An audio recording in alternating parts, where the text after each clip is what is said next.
Oui, bonjour à tous. J'aimerais aujourd'hui vous demander de liker, de partager et également de commenter toutes les vidéos.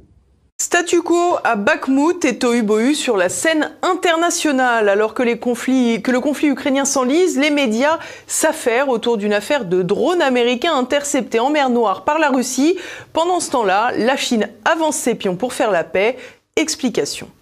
Un drone pour cacher Bakhmout et l'affaiblissement américain. Mardi, les médias ont monté en épingle l'interception d'un drone américain dans la mer Noire et récupéré par la marine russe dans les eaux territoriales russes donc. Si Moscou affirme n'être en aucun cas responsable de la chute de l'engin de quelques 20 mètres, Washington a d'ores et déjà assuré que les autorités américaines réfutaient le démenti russe. En effet, John Kirby, le porte-parole du Conseil de sécurité nationale de la Maison-Blanche, a expliqué que tout le monde devait prendre les déclarations russes avec des pincettes, un peu comme la fiole de Colin Powell. Toujours est-il que les Américains ne sont pas ravis que la marine russe ait récupéré les débris de l'objet volant. Pour autant, si d'aucuns voulaient laisser espérer un nouvel élargissement du conflit avec une montée des tensions russo-américaines, tout porte à croire que les responsables politiques, à Moscou comme à la Maison-Blanche, n'ont pas l'intention d'insister. Rappelons d'ailleurs qu'en 2019, alors que les tensions entre Washington et Téhéran étaient très vives, un drone américain avait été abattu par l'Iran. À cette occasion, Donald Trump, pas particulièrement complaisant avec Téhéran,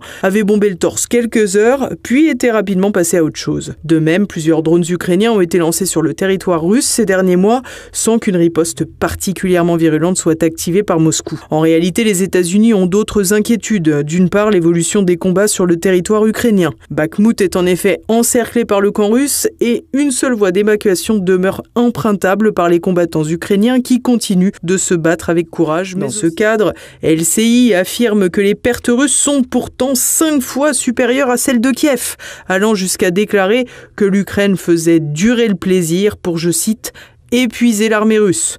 Une armée russe qui, rappelons-le, n'est pas vraiment engagée à Bakhmout puisque, comme chacun le sait, ce sont les combattants du groupe Wagner qui sont à pied d'œuvre. En réalité, tout porte à croire que le décryptage de la situation est diamétralement opposé à celui des médias occidentaux aux mains des oligarques. En effet, si on revient aux déclarations de Vladimir Poutine le jour de l'entrée des troupes russes en Ukraine le 24 février 2021, 2 objectifs principaux étaient énoncés. Le premier, la dénazification, selon le terme consacré, mais le second, surtout, la démilitarisation de l'Ukraine. Il est donc fort à parier que c'est précisément ce qui s'opère à Bakhmout, avec un allié incongru des Russes, Volodymyr Zelensky, qui, au lieu de battre retraite pour un redéploiement ultérieur sur d'autres territoires, préfère condamner ses soldats dans une boucherie que certains décrivent comme l'enfer sur terre. À cela, bien sûr, s'ajoute l'autre réussite qui consiste, en plus d'anéantir l'armée ukrainienne, à anéantir les stocks d'armes du pays, mais aussi en partie des Occidentaux qui vident leurs vieilles caisses de munitions et d'artillerie. Une situation assez affligeante pour ceux qui s'affichent comme le camp du bien, pendant que d'autres œuvrent désormais ouvertement pour la paix en Chine. En effet, alors que Pékin peut déjà se féliciter d'avoir organisé un rapprochement historique entre l'Iran et l'Arabie Saoudite la semaine dernière, tout porte à croire que le président chinois se rendra à Moscou dès la semaine prochaine pour rencontrer Vladimir Poutine. La Chine a déjà fait savoir il y a plusieurs semaines qu'elle avait proposé un plan de paix pour l'Ukraine, un plan de paix qui ne pourra s'établir, encore une fois, que sur la réalité du terrain et non pas sur les délires de LCI ou de la propagande de Washington. Bonjour François Bousquet. Bonjour Clémence. Et aujourd'hui, vous nous expliquez pourquoi la Russie a déjà gagné économiquement. Oui, on devait la mettre à genoux et c'est pas tout à fait le cas. Paul Reynaud, septembre 1939. Nous vaincrons parce que nous sommes les plus forts. Bruno Le Maire, mars 2022, nous allons provoquer l'effondrement de l'économie russe. Clément Beaune, février 2022, la Russie c'est le PIB de l'Espagne. Service d'inflation ou de Russie, Bruno Le Maire c'est Madame Irma dans le cabinet du docteur Coué avec sa fameuse méthode d'auto-suggestion. Il croit que les formules incantatoires prennent à la longue une dimension auto-réalisatrice. Or, en Russie, c'est l'inverse qui s'est produit. L'économie ne s'est pas effondrée, le FMI prévoyant même pour l'an prochain, en Russie, une croissance supérieure à celle de la zone UE. En revanche, l'économie russe, qui devait être anéantie par les sanctions, se redresse. Il faut écouter Emmanuel Todd. C'est l'anti-Bruno Le Maire fait valoir que pour les Russes, l'Ukraine était une question existentielle, ce qu'elle n'est pas pour les Américains. Le conflit ne deviendra existentiel pour eux que si les Russes emportent la partie, or ils l'ont déjà économiquement emporté. Le général Milley, chef d'état-major de l'armée américaine, a reconnu qu'il était impossible en l'état d'expulser, ce sont ses termes, les Russes du territoire ukrainien. En privé, personne ne pense que l'Ukraine puisse regagner les territoires perdus, selon Stephen Walt, professeur de géopolitique à Harvard, qui était lui aussi présent à la conférence de Munich en février dernier. Mais, officiellement, on entretient l'illusion que l'Ukraine va gagner. On peut d'ailleurs se demander si l'on n'assiste pas, comme dans les manifs contre la réforme contre les retraites, à une formidable bataille de chiffres truqués. Quand il s'agit d'évaluer les pertes russes, on recourt à la méthode de décompte de la CGT. À savoir, on gonfle les chiffres. À l'inverse, quand il s'agit d'évaluer les pertes des troupes ukrainiennes, on recourt à la méthode de la préfecture de police de Paris, c'est-à-dire qu'on les chiffre à la baisse. L'argument avancé par les militaires sur les plateaux de télévision, comme l'inénarrable Pierre Servant, TF1, LCI, BFM, France 5 et j'en passe, selon lequel l'attaquant subirait plus de pertes que le défenseur, ne tient plus lorsqu'il y a guerre de tranchées et d'artillerie. Le témoignage, d'ailleurs poignant, du volontaire français tombé aux côtés des forces ukrainiennes, mort dans le Donbass, en dit long sur la réalité de cette guerre. Maman, c'est 14-18 au XXIe siècle. Rarement le traitement de l'information n'a été aussi déséquilibré et distordu. Un seul point de vue ukraino-centré, un seul homme Zelensky, un seul biais l'OTAN, sans comprendre que les sanctions économiques allaient se retourner contre nous, inflation, crise de l'énergie, privilège du dollar et cornet. Car la Russie est en train de démontrer qu'on peut survivre économiquement, sinon prospérer, en dehors de la zone dollar. Le voilà le vrai problème, en tout cas pour les États-Unis. Pourquoi ? Parce que l'Amérique finance son déficit extérieur abyssal grâce au privilège exorbitant du dollar. C'est parce que le système dans lequel nous vivons fait que on entend énormément de choses, mais comment ça fonctionne ? Il faut bien l'avoir au point de vue communication, dans le monde actuel de la presse, des médias, de la télévision. Ces gens-là vivent avec ce qu'on appelle des bulletins de presse, des agences de presse qui vous envoient une info. En général, c'est 2-3 lignes, c'est très rapide. Il y a une tentative, je sais pas, d'assassinat, ou non, il y a eu, ce matin, ou avant-hier, pardon, il y a eu un effondrement, il y a eu un tremblement de terre force 7 en Turquie et en Syrie. Bilan estimé, 3000 morts, voilà. C'est tout ce qu'ils ont. Comment ça se passe ensuite ? Le directeur de la rédaction, le directeur en chef, il va dire à un journaliste, tiens, pour tout à l'heure, pour le journal télévisé, tu me fais 20 secondes, pour le journal de ce soir on va publier, tu me fais 40 lignes. Et donc le journaliste qui n'y connaît pas grand-chose en général, qu'est-ce qu'il fait ? Il va sur YouTube, sur Wikipédia, sur tout ce que vous voudrez, et sur Google, il va chercher des infos. Il va les mettre en forme, et il va les donner, et ça sera très bien. Le seul problème, c'est qu'il n'a eu qu'un point de vue. Parce qu'il n'aura pas eu le temps d'aller chercher les autres points de vue. Il n'aura pas eu le temps de se renseigner. Et donc, ça sera incomplet.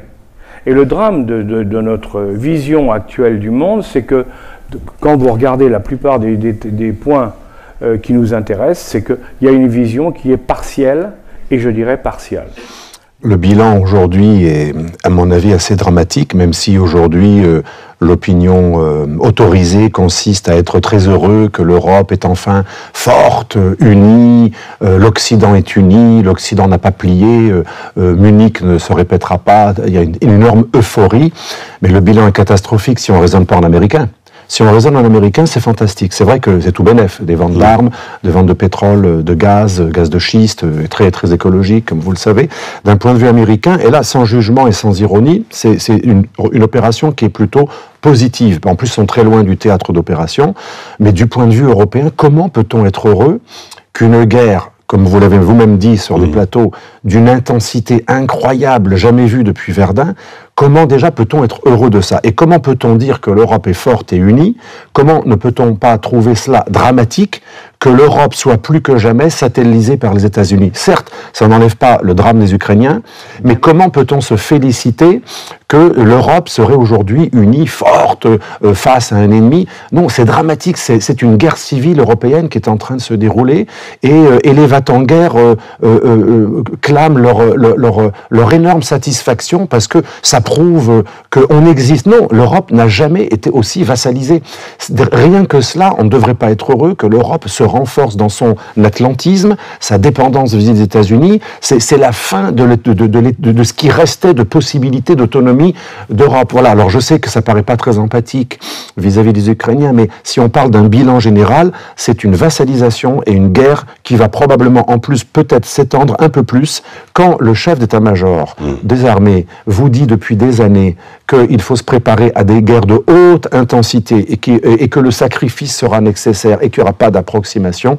On nous prépare à quelque chose. Donc on ne peut pas se satisfaire du fait que de plus en plus, on va vers une guerre directe OTAN-Russie. Qui peut être content de cela? Thierry Burkhardt dit il faut se préparer. Vous trouvez qu'on est prêt? Déjà, on n'est pas prêt.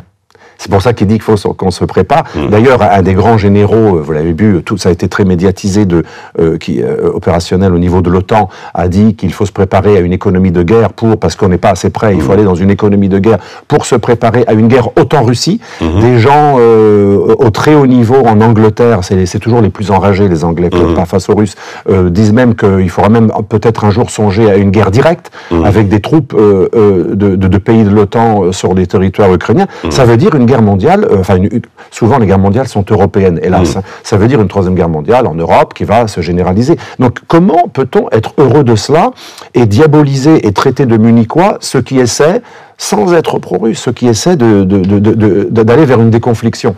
C'est ça qui est assez terrifiant. C'est ça mon bilan. Moi, il est terrifiant, ce bilan, c'est qu'aujourd'hui, on diabolise l'idée même de commencer à trouver un terrain, non pas d'entente, mais de déconfliction. On voit bien qu'on a atteint un point de non-retour avec la Russie, quelque part. Et il n'y a plus du tout de raison, et on est en train de partir dans un engrenage. C'est ça, d'ailleurs, qui est intéressant quand on voyage dans le monde non occidental.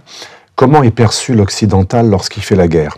Et malheureusement, c'est une perception assez juste. Il est perçu comme quelqu'un qui utilise des proxys, qui est lâche, qui bombarde de très haut, en disant bien sûr que c'est des bombardements gentils qui tuent personne autrement que les méchants, et à chaque fois avec des délégations des hommes au sol, parce qu'on veut zéro mort, par des bandes. Alors ça peut être des mafieux albanais au Kosovo, ça peut être des Kurdes que l'on abandonne juste après en Irak il y a des années, et plus récemment en Syrie.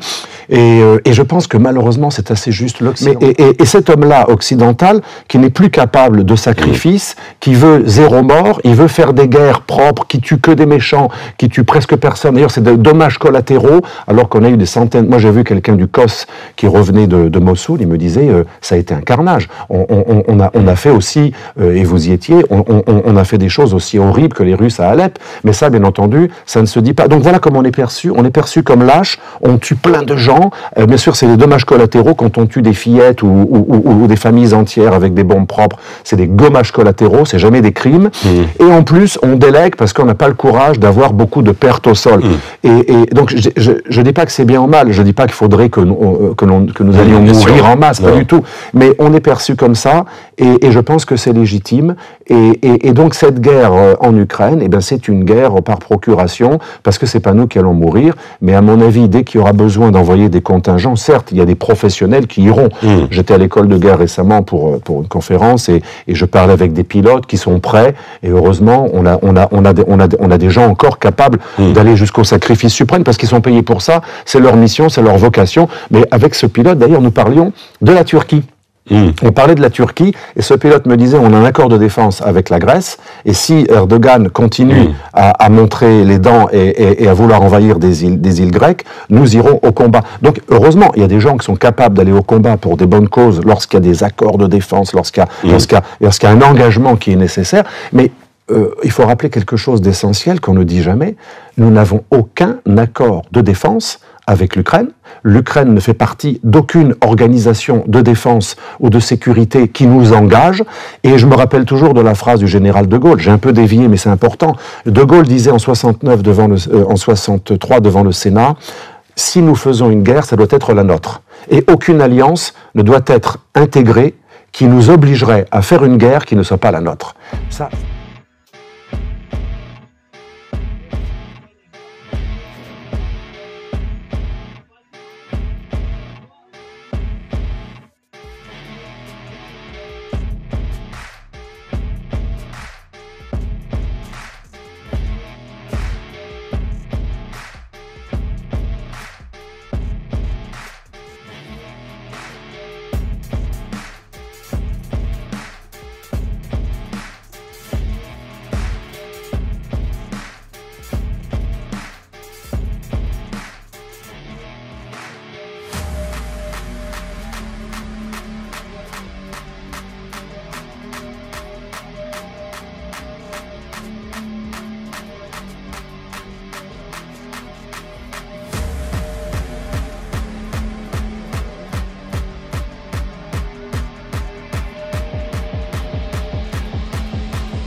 Les tensions sont loin de s'apaiser entre Washington et Moscou.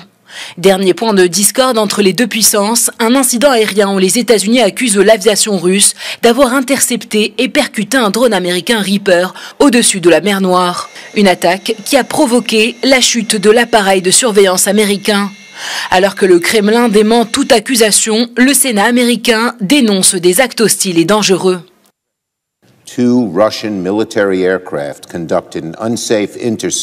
L'aviation russe a effectué une interception dangereuse d'un drone de surveillance américain qui opérait dans l'espace aérien international au-dessus de la mer Noire. Cette interception était si dangereuse et si effrontée que l'aviation américaine a été forcée de faire écraser son drone dans les eaux internationales. Il s'agit d'un autre acte imprudent du président Poutine et de son armée. Et je souhaite le prévenir d'arrêter ce comportement avant qu'il ne soit la cause d'une escalade involontaire. Nous avons déjà vu ce comportement de la part de l'armée russe et cela ne dissuadera pas les États-Unis de mener des opérations au-dessus de la mer Noire.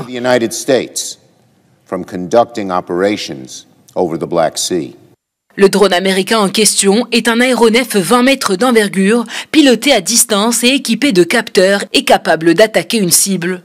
Les troupes russes auraient visé l'appareil avant de le forcer à chuter en mer Noire. De son côté, Anatoly Antonov, l'ambassadeur russe à Washington, a appelé les États-Unis à cesser des vols hostiles près des frontières russes. Je tiens à souligner que les pilotes russes ont agi de manière très professionnelle. Il n'y a eu aucun contact, aucune arme n'a été utilisée par nos avions de chasse. Cet avion, son pilote a effectué un virage serré et est entré en collision avec la surface de l'eau. Je pense qu'il serait préférable de se rencontrer au département d'État pour discuter des questions de coopération mutuelle. L'avion volait avec ses transpondeurs éteints. Il était entré dans la zone où il avait été déterminé que l'opération militaire spéciale aurait lieu. Nous, la Russie, avons averti tout le monde à ce sujet en utilisant les canaux de communication internationaux. Je pense que c'était une véritable provocation. Il nous incitait à prendre certaines mesures après lesquelles il pourrait accuser l'armée russe d'une sorte de manque de professionnalisme. Depuis le début de la guerre entre la Russie et l'Ukraine, plusieurs pays, notamment les États-Unis, envoient des appareils d'espionnage au-dessus de la mer Noire. Des stratégies de surveillance visant à recueillir des informations sur les positions de l'armée russe. Si ces actions sont considérées comme légales, la Russie estime que de tels actes portent atteinte à sa sûreté. Après les propos d'Alain Berset, le président de la Confédération helvétique a dénoncé, je cite, la frénésie guerrière, l'ivresse de la guerre en Ukraine. On retrouve en direct de Sion, en Suisse, notre correspondant Michel Cherouti. Bonsoir Michel. La Suisse était sortie de sa neutralité historique au moment de l'invasion de l'Ukraine par la Russie, en reprenant d'ailleurs les sanctions européennes contre Moscou. Pourquoi donc aujourd'hui cette prise de position très tranchée d'Alain Berset dans la presse et pourquoi fâche-t-il son propre camp? Oui, alors Alain Berset est revenu sur ses propos hier, ses propos de dimanche. Et puis il faut comprendre aussi que pourquoi cela a suscité autant de réactions. Eh bien, la Suisse a un agenda politique interne cette année. Son Parlement sera réélu cet automne. Donc on peut imaginer qu'il y a aussi des réactions politiques à l'interne visant à déstabiliser simplement certains partis au pouvoir. Il faut rappeler que Alain Berset avait tenu des propos similaires dans le quotidien Le Temps il y a 2 semaines de cela. Personne n'en avait fait mention. Le Conseil fédéral Ignacio Cassis, ancien président de la Confédération, avait tenu des propos à peu près similaires également. Et puis, ça n'avait pas suscité beaucoup de réactions. Alors, Alain Berset est revenu sur ce qu'il a dit, estimant qu'il avait mal choisi ses mots, qu'évidemment, l'Ukraine avait tous les droits de se défendre contre, je cite, l'incroyable agression russe, que tant que la Russie, eh bien, n'aurait pas cessé la guerre, ne respecterait pas les droits de l'homme, n'aurait pas quitté le territoire ukrainien, eh bien, il était absolument inutile que l'Ukraine essaye de négocier quoi que ce soit, que la Suisse avait clairement condamné l'agression russe en la matière, et bien, que la Suisse d'ailleurs qui avait repris, vous le disiez, bien les sanctions internationales à l'endroit de la Russie, mais aussi de dire qu'il existe d'autres solutions. C'est ça que voulait dire Alain Berset, il s'est repris là-dessus. D'autres solutions que simplement cette logique guerrière, d'autres solutions qu'une logique de réarmement. Il fallait aussi penser à agir dans une logique de paix et de démocratie, ce qui fait la force de la Suisse depuis toujours, et notamment en protégeant et en aidant les populations civiles. C'est la précision qu'a apporté Alain Berset à ses propos qu'il avait tenus dimanche, et il l'a dit hier soir. La Moldavie suit de très près ce qui se passe en Ukraine du fait de son voisinage. Pour l'heure, pas de menace directe de conflit militaire, mais les autorités moldaves craignent quand même que la Russie ne soit tentée par des actions de déstabilisation. La police a récemment interpellé des individus soupçonnés d'avoir orchestré des manifestations antigouvernementales. Pericolele așa numitului război hibrid, care se manifestă prin dezinformare, fake news, care se reflectă prin tensiunile în societate, pe care Federația Rusă încearcă să le exerceze cu scopul de schimbarea ordinii politice, de destabilizarea situației și de răsturnarea puterii. Il y a quelques semaines, la présidente moldave était à Munich aux côtés du secrétaire général de l'OTAN. La Moldavie n'est pas membre de l'Alliance Atlantique, mais le sujet d'une demande d'adhésion n'est plus tabou. În primul rând și o întrebare politică, asupra căruia sunt foarte multe discuții. Pentru noi este principal să avem o cooperare cu NATO, ceea ce noi ne-am propus și împreună cu colegii am reușit în ultimul an să aprofundăm această cooperare. La Moldavie, anciennement dans la zone d'influence de la Russie, est désormais dirigée par des autorités résolument tournées vers l'intégration européenne. Elle doit cependant composer avec la Transnistrie, une région séparatiste pro-russe, où la Russie compte 1500 soldats et un important stock de munitions. À Moscou, Juliane, bonsoir. Le Kremlin accentue ses efforts pour réconcilier la Turquie et la Syrie. Oui, effectivement, c'était un des sujets donc, qui était prévu aujourd'hui lors des discussions, qui viennent de se terminer d'ailleurs à l'instant, et qui ont, en tout cas la rencontre entre Bachar al-Assad et Vladimir Poutine a duré pas moins de 3 heures tout de même. Effectivement, alors sur ce dossier donc entre Ankara et Damas, on sait que les relations diplomatiques sont coupées entre les deux pays depuis 2011 déjà, et le début de l'insurrection syrienne. Et donc depuis tout ce temps, eh bien, la Russie essaie de rapprocher effectivement les deux pays, qui gardent des bonnes relations, eux, avec Moscou tous les deux. Et donc dans un rôle que la Russie apprécie, puisqu'on sait que la Russie aime garder ce rôle un petit peu de médiateur et d'arbitre dans le Moyen-Orient, une région où elle garde encore une fois des relations relativement cordiales avec tous les acteurs là-bas. Mais effectivement d'autres choses également au menu aujourd'hui. On sent qu'encore une fois la Russie veut un peu montrer qu'elle n'est pas entièrement isolée. Et, en tout cas, on sait que la Russie et la Syrie sont tous les deux isolés du bloc occidental, bien sûr, mais gardent également d'autres appuis et alliés dans les pays, on va dire, du Sud, pour parler un peu vulgairement. Et donc, effectivement, on a vu aujourd'hui une rencontre qui a commencé notamment sous l'œil de Sergei Shoigu et de Sergei Lavrov, les deux ministres de la Défense russe et des Affaires étrangères. Et donc, ceci témoigne également d'un certain respect montré par Vladimir Poutine à Bachar el-Assad. Et une phrase qu'on peut retenir aujourd'hui assez marquante, c'est celle de Bachar el-Assad, donc, qui a dit que la Syrie serait toujours au soutien de la Russie face aux nazis nouveaux et anciens. Et donc, un tacle glissé à l'Occident qui aurait, selon lui, accueilli à l'époque les nazis et désormais soutiendrait les nouveaux nazis. Bien sûr, par ça, il faut comprendre l'Ukraine. Et donc, également, les deux présidents se sont mis d'accord pour dire que une nouvelle étape s'ouvrait dans les relations amicales et alliées entre les deux pays, et que notamment le business et les échanges commerciaux continuent d'augmenter. 7% de croissance, selon Vladimir Poutine, d'échanges commerciaux entre la Syrie et la Russie l'an dernier. Bachar al-Assad, Vincent, est en Russie. Il a été reçu hier en grande pompe par Vladimir Poutine, 12 ans jour pour jour après le début de la révolution en Syrie. Oui, il ne vient à l'esprit de personne en Occident de fêter l'anniversaire du soulèvement en Syrie. Il a été noyé dans le sang, 12 ans de massacre, de chaos, rien à fêter.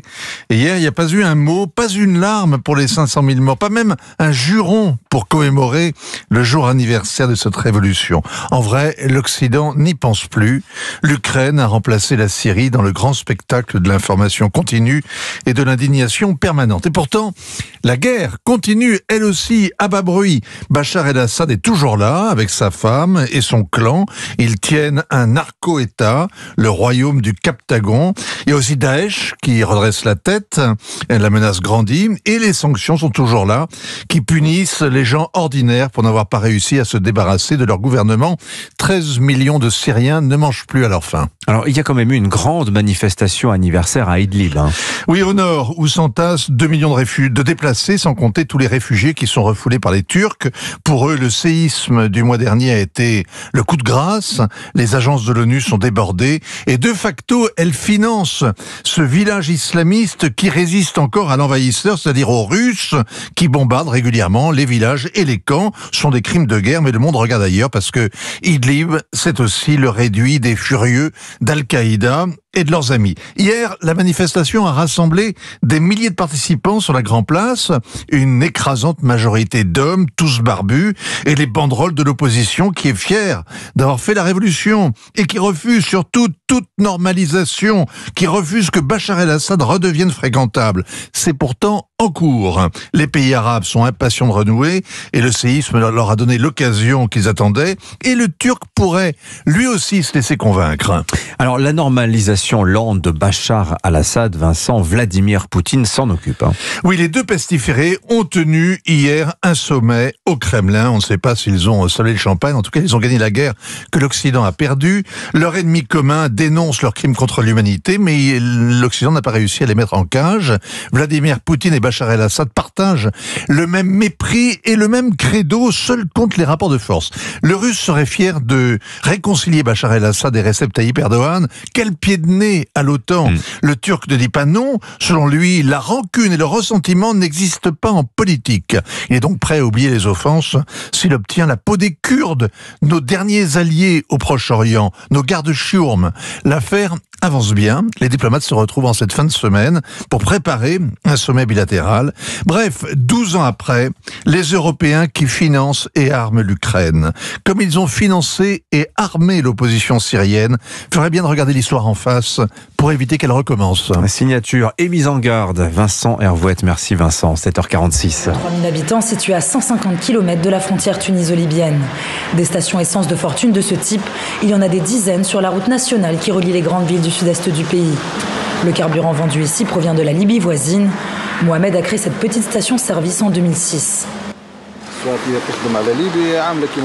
J'ai dû débuter cette activité car j'ai besoin de travailler et ma famille en a besoin aussi. Il n'y a pas d'offre d'emploi ici. Ce n'est pas agréable de rester dans le froid et d'être sale 24 heures sur 24 loin de sa famille pour travailler. Mais on n'a pas le choix. On doit nourrir nos familles. Mon activité fait vivre 3 familles depuis près de 15 ans et le long de cette route, au moins 150 familles vivent du carburant. Mohamed nous explique qu'il rachète à moindre coût les surplus invendus de carburant destinés à l'origine aux grandes enseignes de stations-service. Il le revend ensuite à des particuliers et réalise ainsi une petite marge de bénéfice. Ce jour-là, il est livré par Hamza, 21 ans. Ce livreur récupère le carburant à la frontière tuniso-libyenne et le livre à ses clients tunisiens. On ne va pas en Libye, on va jusqu'au poste frontière de Ras Jedir. Il y a ceux qui vont en Libye, acheminent le carburant jusqu'au poste frontière et nous on reprend. L'État est au courant et fait passer la marchandise et l'essence. Mais dès que ça passe la frontière, ça devient illégal. Ils nous font des rapports, appliquent des amendes. Hamza a quitté l'école à l'âge de 13 ans. Selon le Forum tunisien pour les droits économiques et sociaux, plus d'1 million d'élèves du secondaire ont quitté les bancs de l'école entre 2010 et 2022. Hamza déplore des services publics déliquescents et un marché de l'emploi sinistré dans son pays. Si l'État nous offrait des alternatives, on ne travaillerait pas dans ce domaine. Impossible. Tant que l'État ne nous donne pas de services publics, on est obligé de travailler dans ça. Nous sommes ici à El Khat. El Khat, en arabe, ça veut dire la ligne. C'est une ligne droite qui relie la Tunisie à la Libye par le poste frontalier de Ras Jedir qui se trouve juste après ce point de contrôle de l'essence, de l'électroménager, des produits alimentaires de base. Des tonnes de marchandises venues de Libye transitent par ce poste frontalier pour arriver en Tunisie et être vendues sur le sol tunisien. Rien qu'à Ben Garden, par exemple, 80% de la population vit de ce commerce informel transfrontalier. Manifestation à l'aéroport de Tel Aviv ce mercredi, avant le départ du Premier ministre Benjamin Netanyahou pour un voyage officiel en Allemagne. Les opposants à la controversée réforme du système judiciaire continuent d'afficher leur mécontentement. Après des semaines de contestation dans tout le pays, le président israélien Isaac Herzog a proposé un projet de compromis sur la réforme.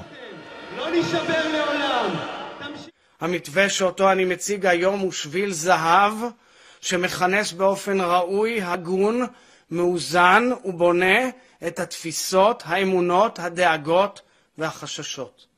הוא משקף את מרחב ההסכמות והמכנה המשותף הגדולים ביותר. זה לא מתווה הנשיא, זה מתווה העם. Le gouvernement a immédiatement opposé une fin de non-recevoir à ce projet, alors que le Parlement a adopté ce mardi en première lecture une disposition permettant d'annuler certaines décisions de la Cour suprême. Les opposants à cette réforme de la justice voulue par la coalition de droite et d'extrême droite estiment qu'elle est une menace pour la démocratie. Israël souhaite augmenter ses exportations de gaz vers l'Italie et l'Europe. Le Premier ministre Benjamin Netanyahou l'a annoncé lors de sa visite à Rome vendredi, où il a rencontré son homologue italienne Giorgia Meloni. Il a également déclaré que cette initiative pourrait permettre la création d'un terminal de gaz naturel liquéfié à Chypre. Our cooperation in gas, Italy, you said, wants to be a hub for the supply of energy for Europe and for many other things. Well, we think that exactly that, and we have gas reserves that we are now exporting, and we'd like to expedite more gas exports to Europe through Italy. Un peu plus tôt, Benjamin Netanyahou a également rencontré le ministre italien de l'économie, Adolfo Urso. Selon ce dernier, l'Italie travaille actuellement à devenir une plaque tournante européenne du gaz, afin de réduire sa dépendance aux exportations russes depuis la guerre en Ukraine. Le groupe Crédit Suisse indique qu'il va emprunter jusqu'à 54 milliards de dollars à la Banque nationale suisse pour renforcer ses liquidités. Les régulateurs suisses ont promis une bouée de sauvetage en matière de liquidité à Crédit Suisse après que les actions du fleuron des prêteurs suisses avaient chuté de 30% mercredi. Cela s'est produit après que le principal actionnaire de la banque nationale d'Arabie Saoudite, avait déclaré qu'elle ne pouvait pas lui fournir de soutien supplémentaire. Les actions des banques européennes ont prolongé et à Wall Street, le Dow Jones avait chuté de plus de 700 points mercredi. On va revenir sur la situation de la banque. Comment est-ce qu'on en est arrivé là? Pourquoi autant de problèmes alors que Crédit Suisse a été recapitalisé il y a quelques mois? Oui, il n'y a pas longtemps. Alors, il y a des éléments à la fois conjoncturels et structurels. Alors ce qui est conjoncturel, ce qui a mis le feu aux poudres, ce sont les déclarations d'un actionnaire et pas n'importe lequel. Il s'agit d'Amar Al-Khouderi, c'est le président de la Banque nationale saoudienne. C'est tout simplement le plus gros actionnaire de la banque suisse depuis une augmentation de capital qui a eu lieu en novembre dernier et qui, on va y revenir, devait permettre de restructurer en profondeur Crédit Suisse. Aujourd'hui, la Banque nationale saoudienne détient un tout petit peu moins de 10% de la banque suisse. Alors, qu'est-ce qu'il a dit exactement, Amar Al-Khouderi? Il était interviewé par Bloomberg qui lui demandait s'il pouvait encore investir, remettre de l'argent dans Crédit Suisse en cas de problème. Et ce à quoi il a répondu absolument pas. Il était absolument pas prêt à le faire. Et notamment, il y a plusieurs raisons, mais il y en a notamment une. Les Saoudiens ne veulent pas dépasser le seuil de 10% des parts. Alors qu'on avait une Europe avec un axe franco-allemand, il y avait certes l'Angleterre, mais on oublie l'Angleterre parce qu'elle jouait un autre rôle. Et puis, si vous voulez, on pourrait répondre à des questions là-dessus, mais elle jouait un autre rôle. L'important, c'était le couple franco-allemand. Et là, dans le couple franco-allemand, se crée un déséquilibre parce que d'un côté, l'Allemagne contrôle la partie nord de l'Europe, et nous, au sud, qu'est-ce qu'on fait? On va dire, il faudrait qu'on fasse la même chose. Alors, on va créer le concept d'Euro-Méditerranée. On va créer le Sud autour de la Méditerranée en disant, traditionnellement, les pays méditerranéens, on se connaît bien, des deux côtés de la Méditerranée. On pourrait travailler ensemble et on pourrait faire avec les pays du sud de la Méditerranée ce que les Allemands font avec la partie nord de l'Europe. Eh ouais, mais là, Mme Merkel, entre-temps, vient d'arriver et elle casse, il n'y a pas d'autre terme, elle casse l'option de l'Euro-Méditerranée en disant il n'en est pas question. Et elle bloque cette possibilité de rééquilibrer l'Europe. Et là commence le déséquilibrage de l'Europe qui va se compléter parce que Mme Merkel, elle va faire une politique basée, et ça aussi, je regrette beaucoup qu'on n'en parle pas assez quand on parle actuellement de l'Europe parce que c'est fondamental. Qu'est-ce qu'elle est, sa politique? Il y a trois axes. Et là, quand je vais vous les dire, vous allez voir que tout de suite, la France n'a pas compris, dès ce moment-là, la France n'a pas compris ce qui se passait. Première chose, elle dit, pour que l'Allemagne devienne la grande puissance qu'elle doit être, en l'occurrence la première en Europe, il ne faut pas qu'on investisse dans la défense parce que ça coûte cher. La défense, c'est 2 à 3%, en gros, c'est 3%, pardon, à la base. 3% du PIB, c'est beaucoup d'argent tous les ans dépensé dans la défense. Alors les Français dépensaient dans la défense, les Anglais dépensaient dans la défense, les Espagnols un petit peu, les Italiens, beaucoup, les Allemands, du fait de la guerre, avaient interdiction de développer un outil militaire sérieux, mais comme ça faisait 40 ans, c'était fini, ils étaient libres. Et elle a dit non, on va continuer. La défense de l'Allemagne sera faite par l'OTAN. Donc là, premier problème, c'est que pendant le même temps, les Français vous disent « nous allons monter une défense européenne indépendante ». Eh bien non. La France veut faire une défense indépendante, les Allemands veulent faire une défense dans le cadre de l'OTAN. Et si vous regardez ce qui se passe aujourd'hui, il est évident que plus personne ne passe de la défense européenne, dont nous nous sommes fourvoyés. Premier point. Deuxième axe de Mme Merkel, elle dit pour les énergies, il est évident que notre pays, compte tenu de son développement industriel et son futur, a besoin d'énormément d'énergie, donc il faut qu'on fasse par un fournisseur d'énergie stable et solide. Et elle dit le plus gros, le plus solide, le plus proche de nous, c'est la Russie, avec les gaz et le pétrole de Sibérie. Donc on va passer un accord avec les Russes. Bon.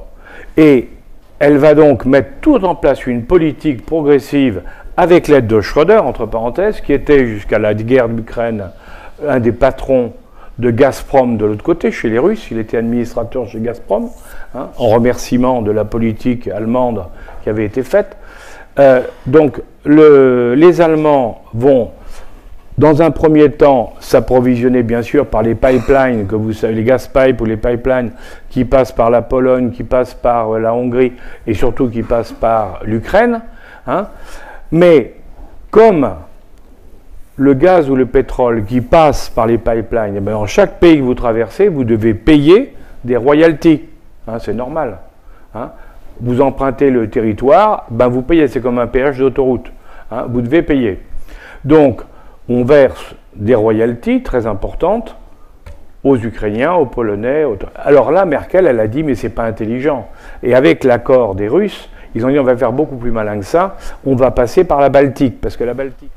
Bien entendu, ça ne plaît pas aux fournisseurs américains, en particulier, qui comptaient bien contrôler, qui étaient déjà, dans le cadre de l'OTAN, un partenaire très important de l'Allemagne, et qui voulaient, au point de vue du gaz et du pétrole, pouvoir continuer à vendre du gaz et du pétrole. Les grandes compagnies américaines voulaient continuer à être les fournisseurs, et vous voyez d'un très mauvais œil que les Russes puissent travailler en direct.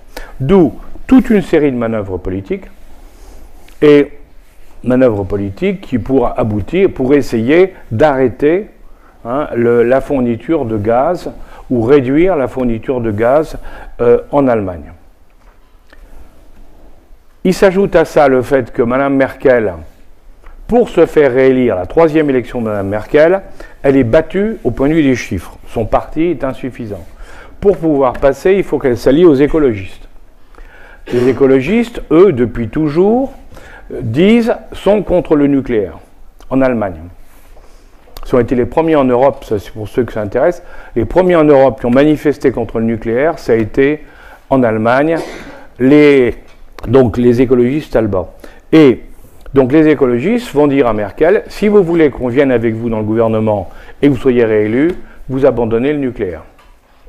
Et donc elle va abandonner le nucléaire, ce qui renforce encore l'importance du gaz, puisque le renouvelable est insuffisant pour assurer, bien sûr, l'énergie pour l'Allemagne. C'est tellement vrai que vous avez pu voir qu'aujourd'hui, on a réouvert les centrales à charbon. Bon. Comme vous avez pu voir, si nous, on fermait les yeux parce qu'on n'avait pas vraiment besoin du gaz russe, entre parenthèses, si ça vous intéresse, nous ne sommes pas à revenir dessus, c'est pour ça quand on vous dit que c'est à cause du gaz russe qui manque, qu'on augmente les tarifs d'électricité, c'est de la foutaise, c'est un mensonge et honteux. C'est honteux de dire ça, c'est pas vrai. Ça n'a rien à voir. Même s'il n'y avait pas eu la guerre en Ukraine, on aurait eu le même problème. Parce que, en réalité, c'est parce qu'au niveau du Parlement européen, on a décidé qu'on alignerait le prix de l'électricité sur le prix du gaz. C'est ça l'erreur. Et elle a été faite avant la guerre en Ukraine. L'OTAN, la défense, c'est l'Amérique. Les énergies, c'est la Russie. Bon, les Américains mettront un coup d'arrêt à tout ça en faisant sauter le pipeline Nord Stream 2, comme vous savez, bien entendu. Si personne n'a bronché, si les Allemands ont dit on fait une enquête, et à la suite de l'enquête, ils disent on classe l'enquête, on n'en dévoilera pas les résultats, c'est qu'on sait bien ce qui s'est passé. Hein, ce sont les plongeurs de l'USS Fairsedge qui ont fait sauter le truc. Mais on le connaît. Regardez l'OSINT et les trucs d'OSINT, vous le saurez facilement. Mais peu importe, c'est pas ça qui est intéressant. Donc, problème énergie, nous, c'est pas vraiment notre problème. Mais il y a un troisième problème dans lequel, là, les Français, on a un vrai problème avec les Russes, avec les Allemands, c'est sur l'armement. Parce que la France, parce qu'elle avait développé une armée forte, a développé à côté une industrie d'armement et elle souhaitait vendre son industrie d'armement en Europe.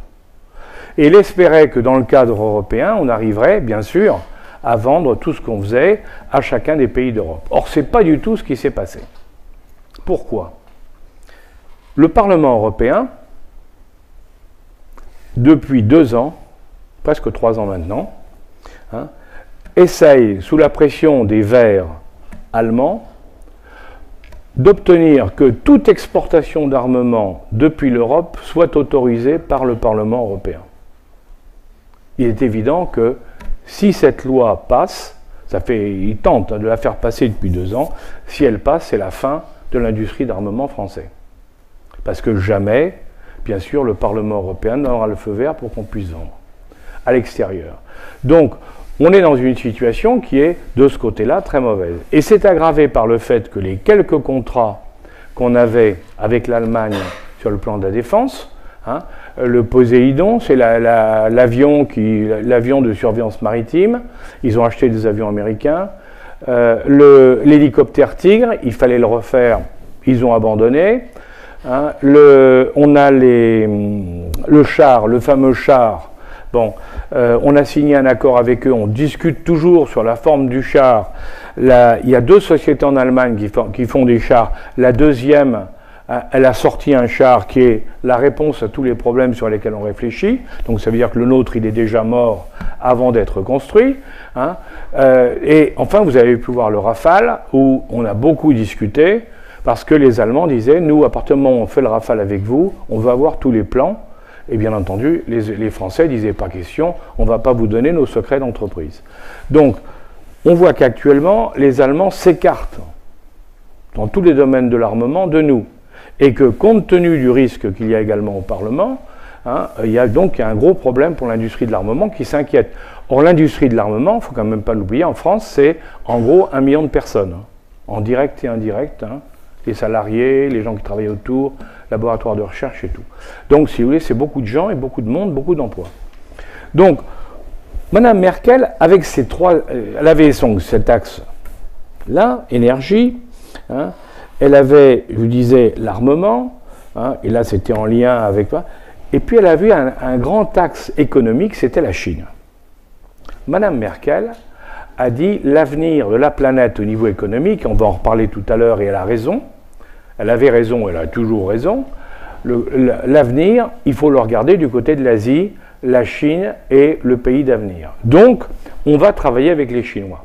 Et les Allemands ont investi considérablement en Chine, c'est le premier exportateur européen vers la Chine, c'est aussi le premier importateur de la Chine vers l'Europe.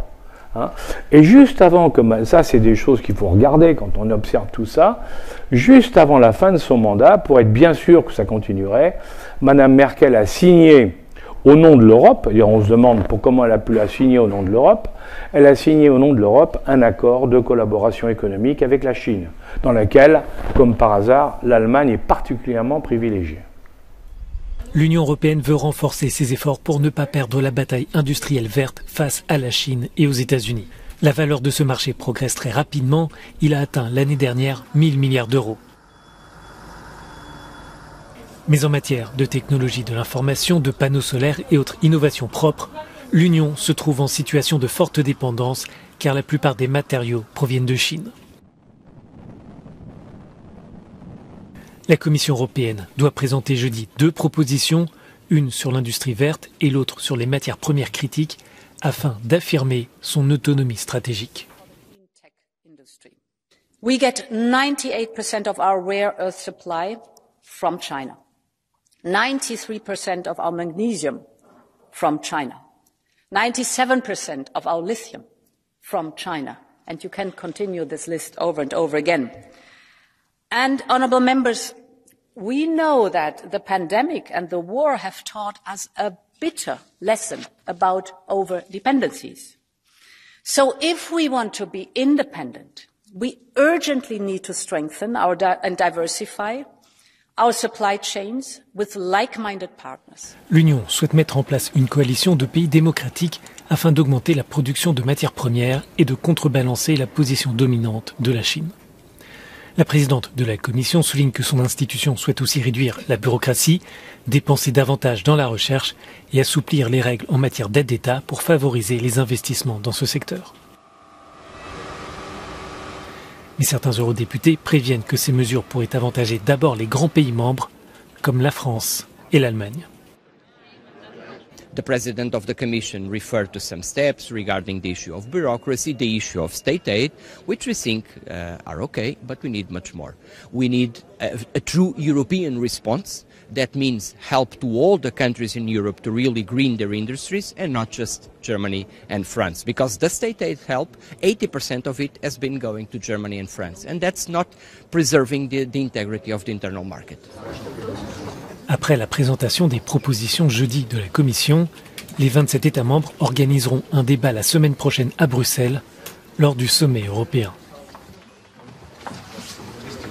Merci Madame la Présidente. Madame la Présidente von der Leyen, Monsieur le Président Charles Michel, alors que l'état d'urgence énergétique est déclaré dans toute l'Europe, la liberté première de nos compatriotes, celle de se déplacer, est plus que jamais remise en cause.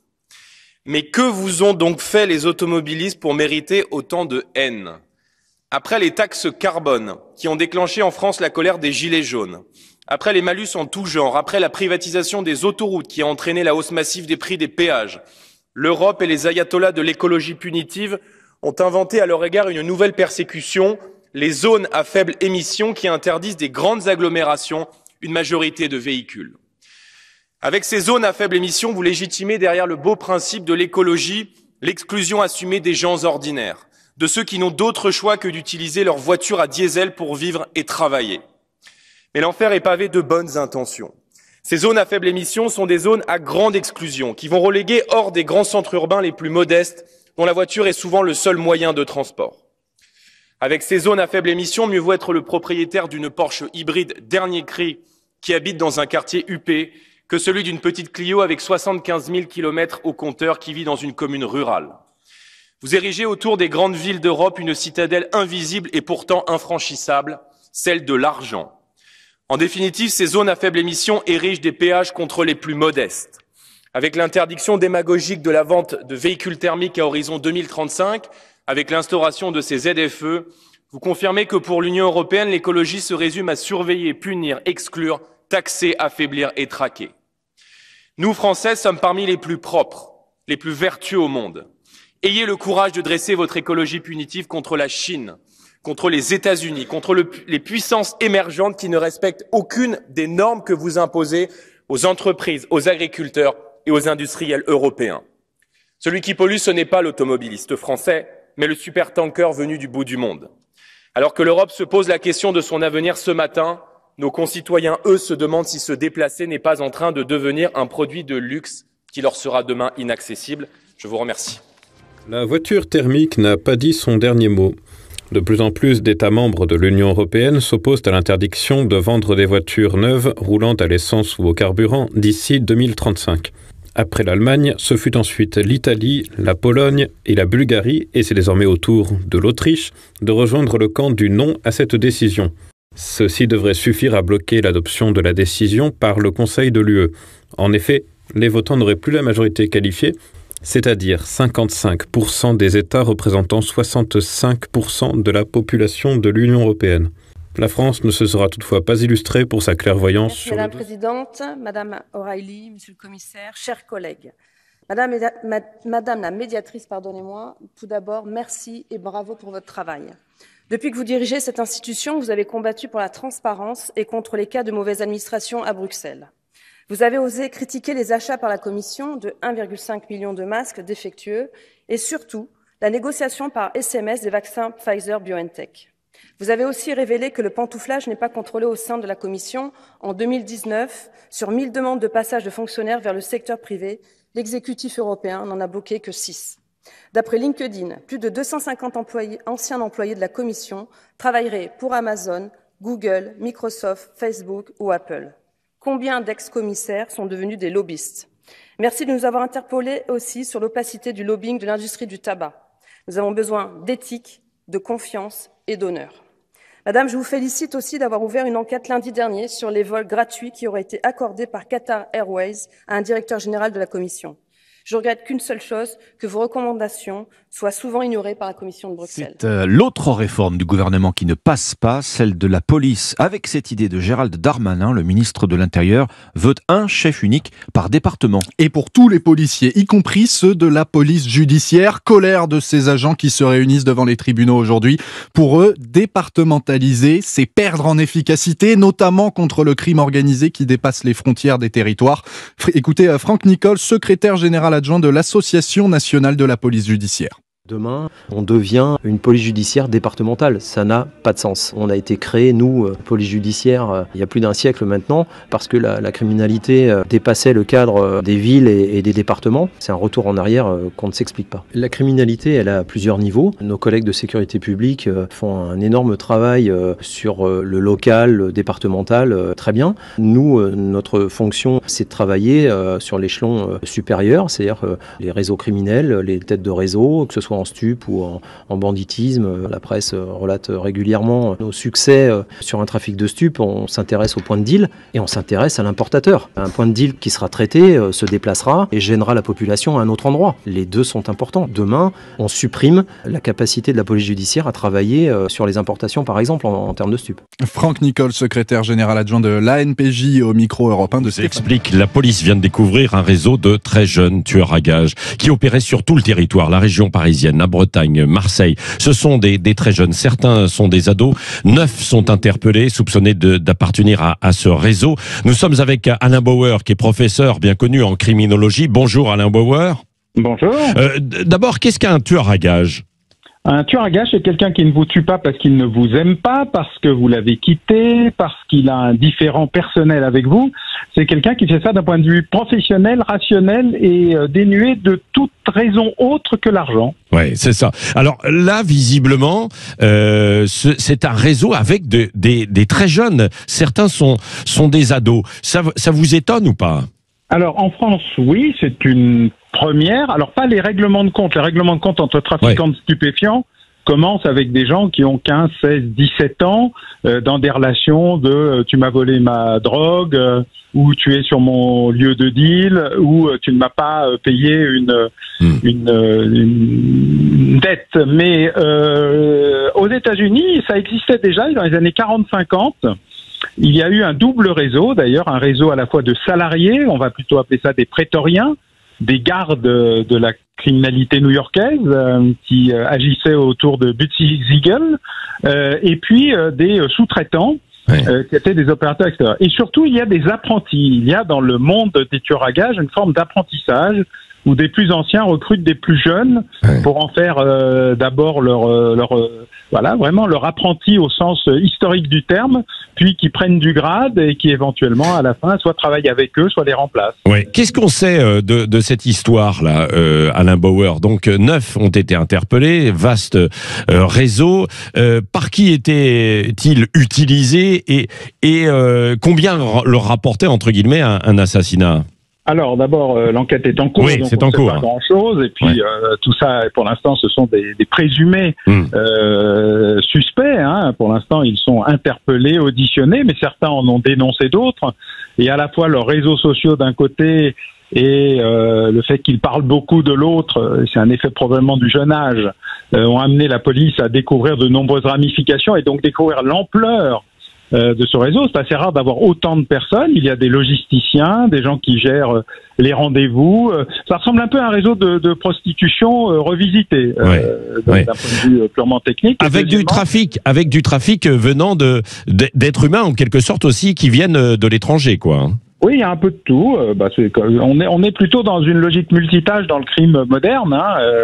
Et d'ailleurs, on découvre régulièrement quand la police ou la gendarmerie décrypte des réseaux de communication soi-disant secrets, l'ampleur des réseaux de stupéfiants, mais aussi des règlements de compte et dans ce cas précis du tueur à gages. Ouais. Deuxièmement, le tarif est en général très évolutif. La moyenne américaine est entre 15 et 50 000 $ suivant la difficulté ou l'ampleur de l'effet secondaire d'un assassinat. Hein. C'est pas la même chose si vous tuez le caïd du quartier ou le chef d'un groupe criminel organisé. Les effets secondaires sont pas les mêmes et donc les problématiques de fuite, de protection, de secret sont beaucoup plus complexes. On va dire que c'est à peu près la même chose en euros désormais. Ouais, 15 à 50 000 € donc pour tuer quelqu'un. Merci Anna Bauer pour ces premières explications. On va suivre cette enquête qui est en cours et puis les gardes à vue de ce réseau de très jeunes tueurs à gages. Je le disais, certains sont ados. Je suis à l'Assemblée nationale où le théâtre et les magouilles n'ont jamais été aussi importantes. Les ministres appellent tous les députés, notamment LR, pour essayer d'arracher leur vote pour la réforme des retraites. Alors, Monsieur Cordier, député des Ardennes, a raconté, vous l'avez peut-être vu sur BFM, comment il y a des sous-entendus pour avoir le vote, on soignera ta circonscription, est-ce que tu as un projet qu'on peut financer, bref, c'est le retour de la 4e République parce qu'il leur manque des voix pour voter la réforme des retraites. Aujourd'hui, il y a eu un mauvais jour, car il y avait la fameuse commission mixte paritaire. C'est quoi la commission mixte paritaire? Eh bien, c'est 7 députés, 7 sénateurs qui se mettent d'accord sur un texte. Sur les 14 membres, il y en avait 10 favorables à la réforme, si on compte les républicains du Sénat et de l'Assemblée. Et en fait, ils s'étaient déjà mis d'accord avant. Et on voit bien que c'est magouille et compagnie, ou du moins négociation, ce qui est inacceptable pour une raison très simple. C'est qu'en démocratie, on devrait respecter le mandat pris devant les électeurs. Or, quand les Français ont voté aux élections législatives, ils ont voté pour des députés républicains qui se situaient dans l'opposition. Et là, eh bien, les députés républicains deviennent les sénateurs républicains, mais les députés, puisque les élections législatives datent de juin, quelques mois après, deviennent les alliés, les soutiens, la roue de secours, la béquille d'un macronisme finissant. Pour moi, c'est du suicide. Certains députés républicains courageux ne veulent pas voter la réforme des retraites, mais il y a des pressions incroyables sur eux. Alors on verra demain. La commission mixte paritaire, par 10 voix contre 14, a approuvé la réforme des retraites. Réforme abominable, avec des pièges, en faisant croire que 43 annuités suffiront avant 21 ans, alors qu'en fait il faudra aussi avoir 5 trimestres. Bref, c'est une embrouille. Pourquoi les républicains ont-ils voté, les chefs républicains? Eh bien, il faudra leur poser la question, sans doute parce qu'ils anticipent une nouvelle alliance politique. Et puis, maintenant, ce sont les députés qui vont devoir choisir. On verra demain. Demain, il y a le vote. S'il y a vote et pas 49-3, c'est que je pense qu'il y a eu des assurances données par Éric Ciotti, le patron des Républicains. Là aussi, je conteste son choix. Je pense d'ailleurs que c'est un suicide politique, car s'ils votent tous la réforme, eh bien, les Français qui subiront cette réforme, c'est-à-dire qu'ils seront au RSA entre 62 et 64 ans parce qu'ils sont licenciés tôt, qu'ils auront donc à 64 ans une retraite moins élevée avec une décote. En vérité, ce qui est absolument dégueulasse, on va le dire, dans cette réforme, c'est que c'est faire payer toujours aux plus modestes, à ceux qui travaillent dur, à ceux qui ont des emplois pénibles, de toujours leur faire payer plus. Et puis au même moment, comme je l'ai expliqué 100 fois, il y a des gaspillages insensés dans notre pays. Alors, les Républicains se suicident, eh bien moi j'ouvre les bras aux adhérents des Républicains, aux électeurs des Républicains qui ne veulent pas de cette réforme des retraites, qui sont choqués de l'attitude de leurs dirigeants. Et je vous le dis, il reste une nuit, faites pression sur vos députés républicains s'il y en a dans votre circonscription, expliquez-leur que vous ne voterez plus jamais pour eux. Je pense que ça peut-être les convaincre, parce que moi, ce qui m'importe, c'est pas d'en faire un profit personnel. C'est clair que je pourrais me réjouir que les Républicains se suicident. Mais ce qui me fait de la peine, c'est que cette réforme passe. Et je souhaite tout faire pour la bloquer. Il reste encore quelques heures. Ensuite, il y aurait un autre moyen de bloquer cette réforme, même si elle est votée tout de suite, c'est le référendum d'initiative populaire que j'ai déposé, que j'ai proposé. 35 parlementaires ont signé, la gauche hésite. Les socialistes, les communistes veulent déposer aussi une motion de référendum, mais la France insoumise hésite. Alors là aussi, quand est-ce qu'il y aura un peu d'union nationale pour bloquer cette réforme, parce qu'à la fin, ce sont les Français les plus modestes qui vont payer cher. Voilà, nous sommes dans la dernière ligne droite. Merci aux manifestants d'aujourd'hui, qui ont été courageux, qui ont pris une journée. Ils le font pour les autres. Et puis ici, à l'Assemblée nationale, vous voyez, je suis près de l'hémicycle qui est là-bas, je vais vous montrer. L'hémicycle est là-bas, vous voyez l'entrée de l'hémicycle. Eh bien, va se décider le sort de millions de Français pour des années. Et je souhaite qu'on fasse tout pour bloquer cette réforme. Voilà, en tout cas, je me battrai jusqu'au bout, c'est-à-dire jusqu'à demain, et même si demain, par malheur, c'était voté à cause de la trahison des Républicains, eh bien, nous nous battrons pour abroger cette loi lors de prochaines élections. À bientôt.